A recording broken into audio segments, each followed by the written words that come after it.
Je n'aurais jamais imaginé que cette soirée bouleverserait ma vie à jamais. Bonjour, je m'appelle Camille, j'ai 18 ans, et c'était l'été de ma majorité, ce moment où tout semble possible. Je venais tout juste de terminer le lycée dans ma petite ville de Saint-Rémy-de-Provence et j'attendais, avec impatience, ce que la vie me réservait. Ce soir-là, je suis allée chez mon ami Maxime, un garçon du quartier que je connaissais depuis des années. Je venais souvent chez lui, mais ce n'était pas seulement pour lui que j'aimais passer du temps là-bas.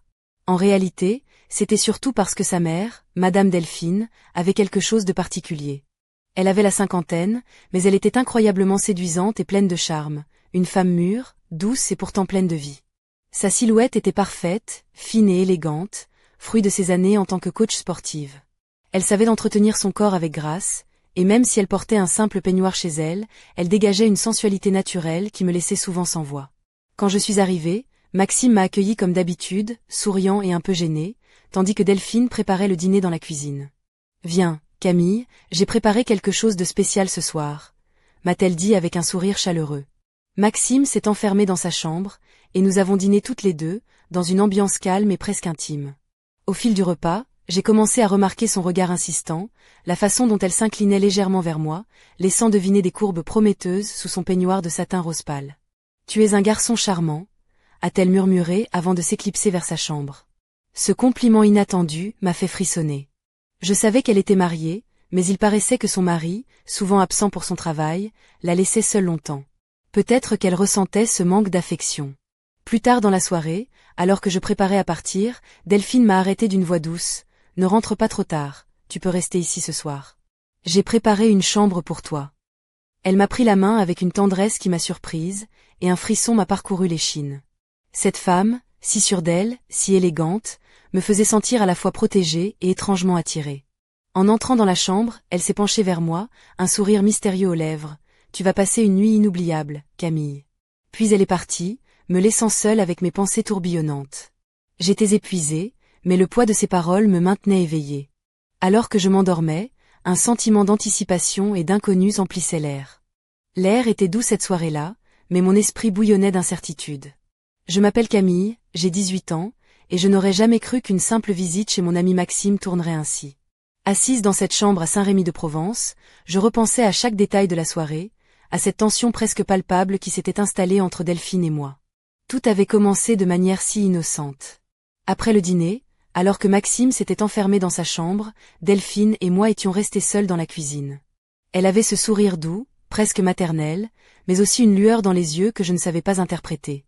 Son peignoir de satin rose pâle, légèrement entrouvert sur le devant, laissait deviner ses formes généreuses. Elle bougeait avec une grâce naturelle, et je sentais, sans vraiment comprendre, que cette soirée serait différente. Delphine avait pris soin de moi toute la soirée, me proposant une boisson, riant à mes blagues, posant des questions sur mes projets d'avenir. Mais à chaque fois qu'elle me regardait, je sentais une énergie particulière, presque électrique. Je me suis surprise à la trouver incroyablement séduisante, cette femme mûre au charme indéniable. Sa voix douce était une caresse, et ses gestes, qu'ils fussent posés ou simples, étaient pleins d'attention. J'ai commencé à me demander ce qui avait pu créer cette atmosphère si particulière. Peut-être était-ce la solitude qu'elle ressentait, son mari souvent absent pour son travail à l'étranger, ou simplement cette complicité nouvelle qui naissait entre nous. J'avais toujours trouvé Delphine belle, mais jamais je n'aurais imaginé qu'elle me regarderait ainsi, avec une telle intensité. Ce mélange de mystère et de chaleur m'a tenue éveillée alors que je m'apprêtais à partir. Mais quand j'ai pris mes affaires pour rentrer, elle m'a arrêté d'une voix douce et ferme. « Camille, reste cette nuit. Je t'ai préparé une chambre. Ce sera mieux ainsi. » Son regard était si sincère, si plein de tendresse, que je n'ai pas osé refuser. Elle m'a même pris la main, ses doigts chauds effleurant les miens, me transmettant un frisson que je n'oublierai jamais. Je savais que cette nuit ne serait pas comme les autres, mais je ne savais pas encore à quel point. En suivant Delphine jusqu'à la chambre qui m'était destinée, je sentais mon cœur battre à tout rompre, entre peur et curiosité. Elle m'a laissé seule, et ses derniers mots avant de fermer la porte ont résonné dans ma tête comme une promesse troublante. « Prépare-toi, Camille. Ce soir sera inoubliable. » Je me suis allongée, l'esprit tourbillonnant de pensées contradictoires, entre excitation et peur de l'inconnu. Alors que la nuit avançait, chaque seconde semblait s'étirer, et j'attendais, les sens en alerte, ce qui allait suivre dans cette maison où rien ne serait plus jamais pareil. Je m'appelle Camille, j'ai 18 ans, et cette nuit-là, tout semblait suspendu entre rêve et réalité dans cette chambre de Saint-Rémy-de-Provence. Alors que je m'allongeais sur le lit, Le silence de la maison m'enveloppait, seulement troublé par le léger bruissement des volets battants sous la brise estivale. Je pensais à Delphine, à son regard si intense, à ses paroles mystérieuses qui tournaient en boucle dans ma tête. Le temps paraissait interminable. Chaque bruit me faisait sursauter. Puis, soudain, j'ai entendu un léger grincement de la porte. J'ai ouvert les yeux à demi, et là, dans la pénombre, j'ai distingué la silhouette élancée de Delphine. Son peignoir semblait presque flotter autour d'elle, ses cheveux dorés dénoués tombaient en cascade sur ses épaules, et sa démarche était à la fois assurée et délicate. Elle s'est approchée doucement, sans un bruit, comme si elle voulait préserver ce moment précieux. « Tu m'attendais » a-t-elle murmuré, sa voix douce comme un souffle contre ma peau. J'ai senti mon cœur s'emballer, incapable de répondre sur le coup. Elle s'est assise sur le bord du lit, près de moi, ses yeux pétillants dans la pénombre. « Tu sais, Maxime est un garçon charmant, mais il n'est pas souvent là. Et parfois, on a besoin de sentir qu'on est désiré, qu'on compte pour quelqu'un, » a-t-elle dit, presque comme une confidence. Sa main s'est posée sur la mienne, effleurant ma peau avec une tendresse surprenante. Cette proximité inattendue m'a déstabilisée, mélangeant en moi un flot d'émotions contradictoires. Je ne savais pas comment réagir. Tout en moi criait que c'était interdit, que je ne devais pas céder, mais son regard, empli de douceur et d'envie, me paralysait. Elle semblait si vulnérable et pourtant si sûre d'elle, cette femme qui avait toujours incarné pour moi une sorte de mystère inaccessible. Elle a doucement rapproché son visage du mien, et j'ai senti son souffle chaud contre mes lèvres. « Ce soir, tu seras là pour moi, Camille », a-t-elle chuchoté, un sourire espiègle éclairant ses traits. Mon cœur battait à tout rompre, et je sentais que cette nuit allait marquer un tournant dans ma vie, un moment où tout basculerait. Je n'avais jamais imaginé que la femme de mon ami, cette femme si élégante et sûre d'elle, puisse un jour me regarder ainsi, me toucher ainsi. Ce mélange de douceur et de passion nouvelle éveillait en moi des sentiments que je ne comprenais pas encore pleinement, mais qui me troublaient profondément. Je sentais que je ne pouvais plus reculer. Dans ce silence chargé de promesses, je me suis abandonnée à cette nuit mystérieuse, prête à découvrir ce que le destin avait réservé, sans savoir que cet instant serait le début d'une histoire que je n'oublierai jamais. Je m'appelle Camille, j'ai 18 ans, et ce moment précis dans la chambre de Saint-Rémy de Provence restera gravé à jamais dans ma mémoire. Delphine, la mère de mon ami Maxime, une femme à la fois douce et magnétique, avait franchi la limite que je n'aurais jamais cru franchir. Elle s'est rapprochée de moi, son regard brillant d'une lueur mystérieuse, presque désarmante. Son peignoir de satin glissait légèrement sur ses épaules, dévoilant la peau douce de son cou et la courbe délicate de sa clavicule. Je pouvais sentir la chaleur de son corps à quelques centimètres du mien, et ce contact invisible me faisait trembler d'une émotion nouvelle, à la fois délicate et troublante. Delphine a posé ses mains sur mes joues, ses doigts caressant doucement ma peau, et ses yeux ne quittaient pas les miens. « Camille, tu es si jeune, mais il y a quelque chose en toi qui m'attire, quelque chose que je ne peux ignorer, » murmura-t-elle, sa voix emplie de tendresse et de désir mêlé. Je sentais mon cœur battre à tout rompre, mon souffle se faire court, incapable de m'éloigner de cette présence qui m'envahissait. Je ne savais pas comment réagir, mon esprit était un tourbillon d'émotions contradictoires. La raison me disait de partir, de rester loin de cette tentation, mais mon corps, lui, répondait à chaque geste, chaque frôlement, chaque regard. C'était comme si une force invisible nous unissait, une énergie puissante et mystérieuse qui nous liait dans cette pièce silencieuse. Delphine s'est doucement penchée vers moi, effleurant mes lèvres d'un baiser timide, puis plus assuré, tandis que ses mains exploraient lentement mes épaules. Je sentais son souffle chaud mêlé au mien, et malgré la peur qui me tenaillait, une vague de désir montait en moi, me submergeant complètement. Ce baiser était comme une clé ouvrant une porte que je n'avais jamais osé franchir. Chaque seconde semblait suspendue, chaque contact chargé d'une intensité bouleversante. Delphine était une femme d'expérience, pleine de charme et de douceur, et moi, je découvrais pour la première fois la puissance d'une attraction interdite, d'un jeu dangereux où je me jetais sans retenue. Tout en moi criait que c'était risqué, que c'était impossible, mais je ne pouvais plus reculer. Cette nuit, dans cette chambre baignée par la lumière tamisée, j'ai laissé tomber mes barrières, prête à suivre le chemin que Delphine traçait devant moi. Je ne savais pas encore à quel point cette décision allait bouleverser ma vie, ni les conséquences qu'elle entraînerait. Mais à cet instant précis, seule comptait la chaleur de son corps contre le mien, la douceur de ses mains, et la promesse silencieuse d'un moment que je n'oublierai jamais. Je m'appelle Camille, j'ai 18 ans, et cette nuit-là, dans cette chambre de Saint-Rémy de Provence, tout a basculé. La douceur du satin contre ma peau, la chaleur du corps de Delphine tout contre le mien, tout cela semblait irréel, comme un rêve dont on ne veut jamais se réveiller. Alors que nos lèvres se mêlaient dans un baiser de plus en plus passionné, elle a doucement glissé ses mains le long de mon dos, m'attirant plus près d'elle. Son peignoir s'est entrouvert, dévoilant ses courbes généreuses, sublime dans la pénombre tamisée. Je sentais son parfum délicat, un mélange subtil de fleurs blanches et de musc, qui m'enivrait et me perdait. Je ne savais plus où j'étais, ni ce que je faisais, seulement que chaque contact, chaque souffle, chaque frôlement éveillait en moi des sensations que je n'avais jamais connues. Delphine était experte dans l'art de caresser, de toucher, de faire naître le désir. Et moi, inexpérimentée, j'étais à la fois fascinée et bouleversée par cette femme qui semblait lire en moi comme dans un livre ouvert. Elle a murmuré mon prénom, une invitation douce et tentatrice, et je me suis abandonnée, oubliant mes doutes, mes peurs, et même la réalité qui nous entourait. Dans cette chambre silencieuse, nous étions seuls au monde, liés par une passion naissante et interdite. Mais au-delà du plaisir, il y avait aussi une étrange complicité, une tendresse cachée dans chacun de ses gestes, comme si elle cherchait quelque chose de plus profond, un réconfort que son mari absent ne lui donnait plus. Je sentais cette fragilité derrière sa force, cette solitude derrière son assurance. Alors que la nuit avançait, nos corps s'accordaient dans une danse silencieuse, mêlant désir et émotion, tendresse et passion. Chaque instant passait trop vite, chaque seconde semblait précieuse, et pourtant, une part de moi restait consciente du poids de ce que nous faisions. Je savais que ce moment serait le dernier, qu'il marquerait une frontière invisible entre mon innocence et une nouvelle réalité pleine de mystère.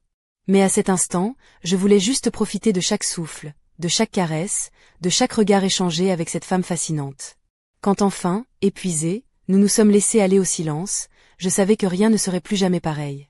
Ce soir-là, dans cette petite maison provençale, une histoire secrète venait de commencer, une histoire qui allait me hanter bien plus longtemps que je ne l'aurais imaginé. Je m'appelle Camille, j'ai 18 ans, et après cette nuit intense dans la maison de Saint-Rémy-de-Provence, je me suis retrouvée face à un tourbillon d'émotions que je ne savais pas dompter. Alors que Delphine quittait doucement ma chambre, un léger sourire aux lèvres, je restais là, allongée, le cœur battant encore à tout rompre, tentant de comprendre ce qui venait de se passer. Je n'aurais jamais cru que cette femme, mère de mon ami Maxime, si élégante et sûre d'elle, puisse me faire ressentir autant de choses en si peu de temps. C'était à la fois excitant et terrifiant. Je me sentais coupable, troublée, mais aussi étrangement vivante, comme si un voile s'était levé sur une part de moi que j'ignorais. Je ne pouvais m'empêcher de repenser à ses caresses, à son regard rempli de douceur et de désir. Était-ce seulement un moment de faiblesse de sa part, ou y avait-il quelque chose de plus profond? Je me demandais si elle regrettait, si elle avait conscience des conséquences que cette nuit pourrait avoir. Dans le silence de la maison endormie, je songeais à Maxime, à ce qu'il penserait s'il apprenait ce qui s'était passé. Je savais que c'était interdit, que cette relation était dangereuse, mais comment résister à une femme aussi captivante que Delphine? Comment refuser quand tout en elle semblait m'attirer irrésistiblement? Je me demandais aussi comment j'allais gérer tout ça, comment je pourrais garder ce secret enfoui sans que cela me ronge de l'intérieur. Et puis, une question plus troublante encore. Et si cette nuit n'était que le début de quelque chose de bien plus compliqué? Je réalisais que je venais de franchir une frontière invisible, une ligne que je ne pourrais plus jamais effacer. Pourtant, au fond de moi, une petite voix me disait que cette histoire ne s'arrêterait pas là, qu'il y aurait d'autres moments, d'autres rendez-vous secrets, d'autres émotions à découvrir. Je me suis endormie avec un mélange de peur et d'excitation, mon esprit tourbillonnant d'interrogations. Et je savais, au plus profond de moi, que cette nuit allait changer ma vie, que je ne pourrais plus jamais revenir en arrière. Ce secret lourd à porter, cette passion inattendue, tout cela allait bientôt me confronter à des choix difficiles, des vérités que je n'étais pas encore prête à affronter. Mais pour l'instant, je fermais les yeux, prête à affronter ce qui venait, sans savoir ce que demain me réserverait. Je m'appelle Camille, j'ai 18 ans, et ce que je pensais être un moment d'égarement allait se transformer en un véritable bouleversement. Quelques jours après cette nuit inoubliable à Saint-Rémy-de-Provence, j'ai commencé à remarquer des choses étranges, des signes que je n'avais pas vus auparavant. Tout avait changé, sans que je m'en rende compte tout de suite. Delphine, la mère de Maxime, semblait plus attentive, presque insistante dans ses gestes et ses regards quand nous nous croisions. Mais ce n'était pas tout. Un soir, alors que je passais chez eux pour récupérer un livre que j'avais oublié, j'ai surpris une conversation au ton grave entre Delphine et Maxime dans le salon. Ils parlaient à voix basse, presque chuchotant, comme s'ils craignaient d'être entendus. J'ai reconnu quelques mots, secrets, ne rien dire, compliqué. Mon cœur s'est serré. Était-ce à cause de moi? Était-ce ce que j'avais vécu avec Delphine qui pesait désormais sur leur relation? Pire encore, quelques jours plus tard, j'ai reçu un message anonyme sur mon téléphone, un simple mot, prudence. Pas de signature, pas d'explication. Mon sang s'est glacé. Qui pouvait bien me prévenir ainsi? Était-ce Maxime, Delphine, ou quelqu'un d'autre? Et surtout, que me voulait-on dire? Cette mise en garde a attisé mes doutes et mes peurs. Je me suis demandé si j'avais fait une terrible erreur, si cette liaison secrète risquait de me détruire. Je sentais l'ombre d'un danger planer, une menace invisible mais bien réelle. En même temps, une part de moi était curieuse, attirée par ce mystère qui s'épaississait. Qui était derrière ce message? Pourquoi moi? Et surtout, jusqu'où tout cela allait-il me mener? Je me suis retrouvée prise dans un jeu dangereux, entre désir, trahison et secret, où chaque pas pouvait me faire basculer.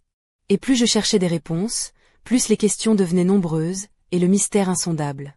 Je savais que cette histoire ne serait pas qu'une simple aventure, mais une épreuve, un défi qui allait me pousser à mes limites. Et dans le silence de la nuit provençale, je réalisais que je n'étais plus la même Camille d'avant, que cette nuit avec Delphine avait ouvert une porte que je ne pourrais plus refermer. Le pire restait à venir, et je sentais que le prochain chapitre de cette histoire allait tout changer.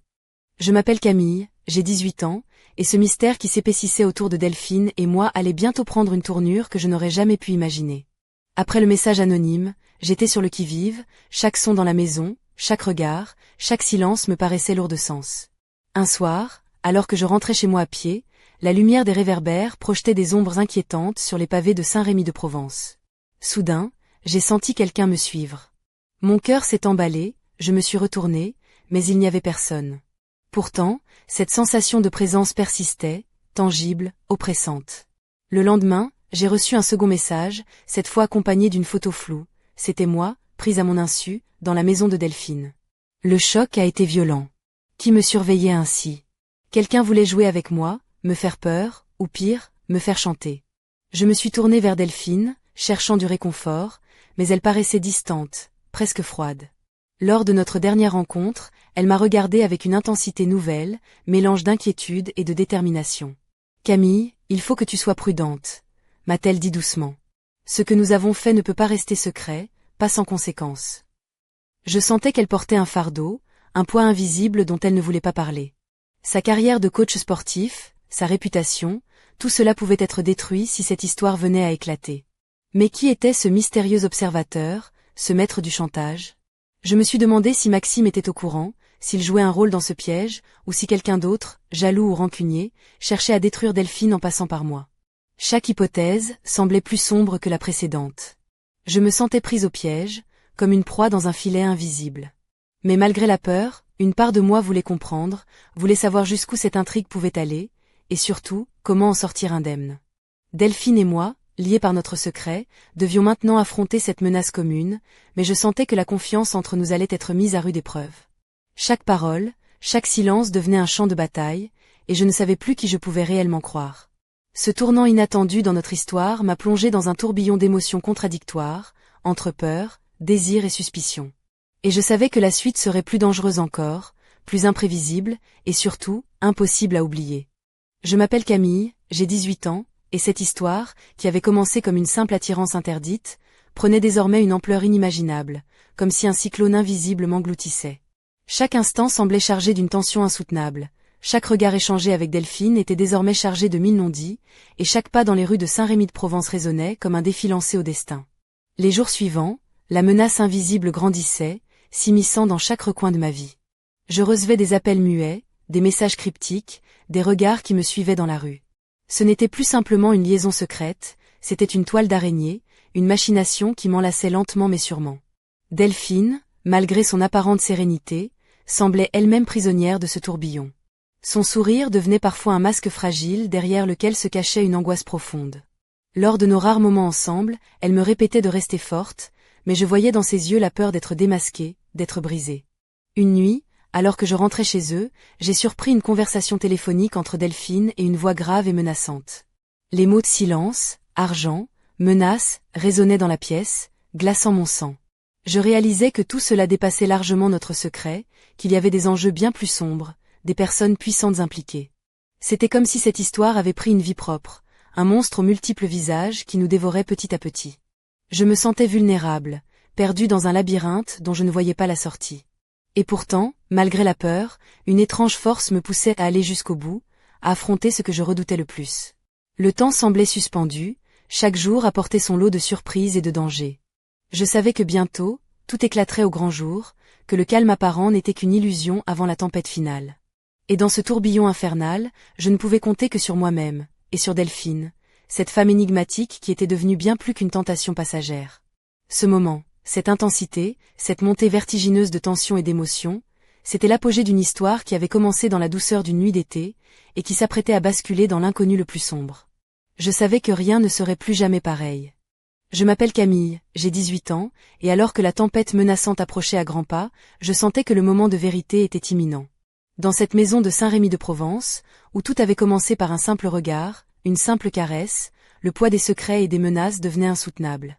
Une nuit, alors que la lune baignait la chambre d'une lumière froide, la porte s'est brusquement ouverte. Delphine est entrée, le visage marqué par la fatigue et l'angoisse, mais ses yeux brillaient d'une détermination nouvelle, presque féroce. « Camille, il faut que tu comprennes, ce que nous vivons est bien plus dangereux que tu ne le penses, » m'a-t-elle dit d'une voix tremblante mais ferme.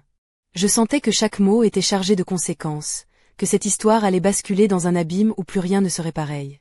Elle a posé une enveloppe sur la table, épaisse et mystérieuse. « C'est ce qu'ils veulent te faire croire, » a-t-elle murmuré, « mais nous devons rester fortes, unies. » Mon esprit s'embrouillait, partagé entre la peur et l'envie de comprendre, de savoir ce qui se cachait derrière cette menace invisible. Qui était-il? Pourquoi nous ciblait-il? Et surtout, jusqu'où était-il prêt à aller pour nous briser? Je regardais Delphine, cette femme que j'avais découverte sous un jour nouveau, cette femme forte et fragile à la fois, et je savais que notre histoire ne se terminerait pas dans le silence. Le combat ne faisait que commencer. Alors que le silence s'installait, lourd et oppressant, une pensée me traversa l'esprit.